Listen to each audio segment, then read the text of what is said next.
Chimaev versus Whittaker got announced. Do you want to know what the top line is right now?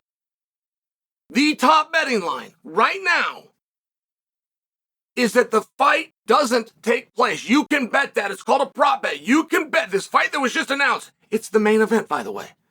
It's 5 rounds. I would assume a number 1 contenders match. The top line is a prop bet.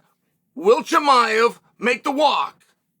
And right now, no is the favorite. Wow. I mean, if there's ever been a way to make a guy make the walk, like anything in life, you will greatly, when it comes to human psychology and manipulation, you will greatly get somebody to not do something if you call it out ahead of time. I mean, right, this is very basic. Like, I don't know if there's anything that will get that fight done more. Not the money, not the main event, not number 1 contendership. I don't know if there's anything that would get it done more than them openly saying, we don't think you can pull this off because of him, right? I mean, this is kind of unheard of. And not to mention, I must tell you, a little bit rude. Chimaev has been mistreated lately.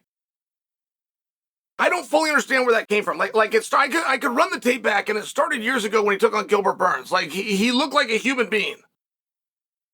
He looked like a dog huff human being who faced adversity and found a way. But his stock didn't go up. It began to come into question. And all of a sudden, that undefeatedness started to come into question, and he left that weight class, and he moves up to 185. Couldn't quite main event him, couldn't quite count on him enough, but got him real close, put him in a co-spot. Big pay-per-view. Bring in Kamaru Usman, who was the champion of the world at 170 when Chimaev started his run through the division. Like, that fight had been discussed a lot. And at that time, Usman was a 2-1 favorite, a hypothetical line. So that very fight is going to take place, but Usman's not the champion now. And it was enough to switch the line. Chimaev was a 2-1 favorite.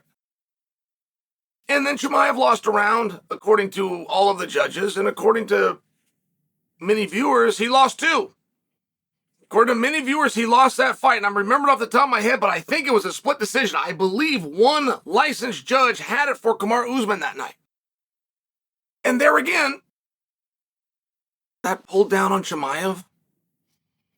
There was something perception-wise of the courage and all the bravado going to Kamaru Usman for taking a short-notice fight. But it didn't go to Chimaev, who also took a short-notice fight, who went from a hard fight and a tough opponent to a world champion and future Hall of Famer. Like, you would think that there'd be a little something there. And no matter how close it was, if you found a way, you're one of 3 men in the history of the world that could get the jump on Kamaru Usman. However you did it, you would think there'd be a little bit of credit there, but there wasn't. In fact, it made him a number 1 contender. He never fought for the belt. He's not scheduled to fight for the belt. I use that just to support my premise that people have been a little hard on Chimaev lately. Now, there is a rumor that Chimaev has travel restrictions. That's a really big deal. So when you have a date and you're counting on him, and you're going to come to that location, you're coming there for him, and you put him in a main event spot, it is a big deal that he be able to show up. But there's an insinuation as though Chimaev is using fake excuses, fake injuries. I mean, how far are we running that back? Are we running back 3.5 years when he had the Leon fight and he ended up with COVID and was on a respirator in a hospital and almost died? Like, are we seriously questioning? Really? I think it's rude. I think it's unfounded. But according to the bettors, it's the likely outcome. Do you think that?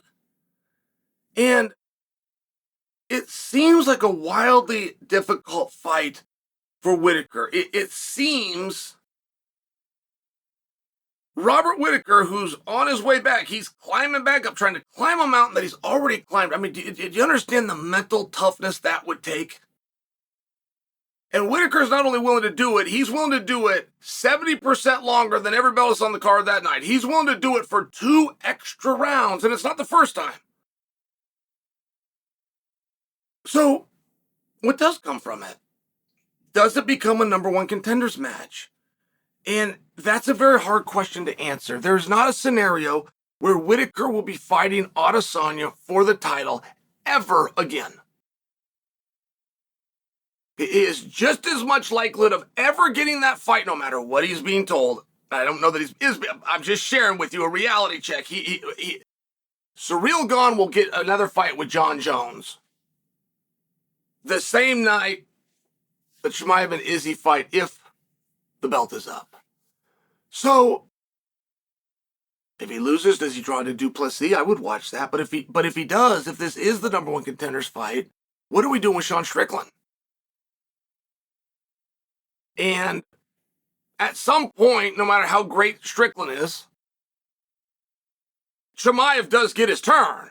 He just won a number one contenders match, by the way. I mean, he just won it. Hand was hurt, couldn't do the fight. So, if Chimaev is to get the win, then what do we do with Sean Strickland? I still have to come back to that question. If that is a number one contenders match, or if it's a situation where, hey, we got to see what happens. Let's just wait. Let's see what happens, see how it plays out, which is 99% of fights. Like, that would be a perfectly reasonable thing to say. A perfectly reasonable situation to find ourselves in. It doesn't do away with my question, which is, what do we do with Sean Strickland? We wait him. We wait him. We don't fight him. He's got to wait for this outcome. And by the way, what if it's an adverse outcome?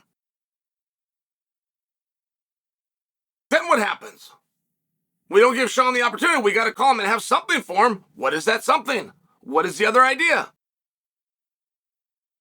And it's very hard to know, right? It's very hard to know without the outcomes in a sport where the landscape changes so fast. I don't expect you to have an answer for this, by the way. I don't expect you to have an answer for me when I say, well, Whittaker's never going to fight Adesanya again if it's for the belt. I don't expect you to have that. What I'm trying to get you to is whether it's Sean or whether it's Whittaker, where it's Chimaev with a possible travel restriction, a former broken hand, and a number one contendership that was lost because of said broken hand. What I'm speaking to is an incredible mental toughness from these guys. Anybody, all of you watching, no matter what your job is, you are incentivized to do it well. And if you got asked to do a really hard task, you would want to know, why am I doing that? That seems a little harder than what is reasonable. A little harder than what I would have to do for the same amount of money.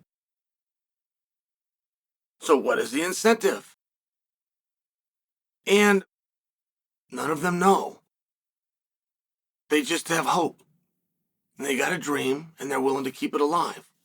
And they're willing to do some very, very difficult things. And it is very honorable.